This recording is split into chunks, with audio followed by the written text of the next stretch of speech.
और आशीष जी, कहा जाता है उज्जैन के राजा हैं महाकाल।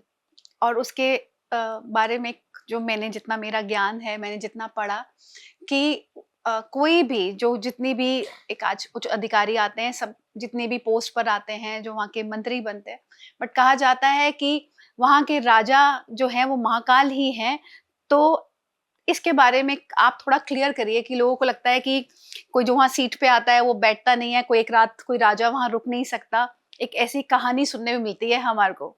देखिए, ये राजा नहीं महाराजा है। महाराजा धीराज कहते हैं भोलेनाथ बाबा को। और अनादिकाल की परंपराएं रही है।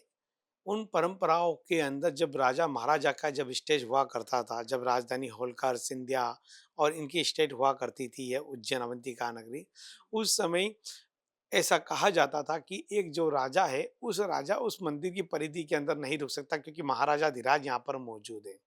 उनकी मौजूदगी के अंदर कोई भी शासन प्रशासन का व्यक्ति उस परिधि से बाहर सम्मान के रूप में रुकता था।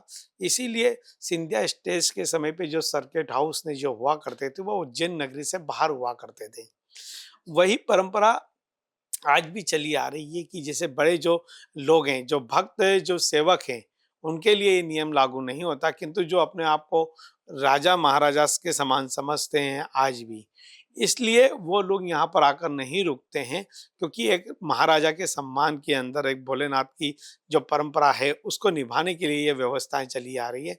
इसलिए राजा महाराजा धीराज उज्जैन के अंदर जो कालिदा पैलेस था, जो सिंधिया ने बनाया था, जी। वो भी अवंतिका नगरी की जो महाकाल मंदिर की जो परिधि उससे बाहर ही बनाया था। उज्जैन का जो पहले सर्किट हाउस बना हुआ था, वो भी महाकालेश्वर मंदिर की दूरी पे ही बनाया गया था कि जिससे कि ये परंपराओं का निर्वाह किया जा सके।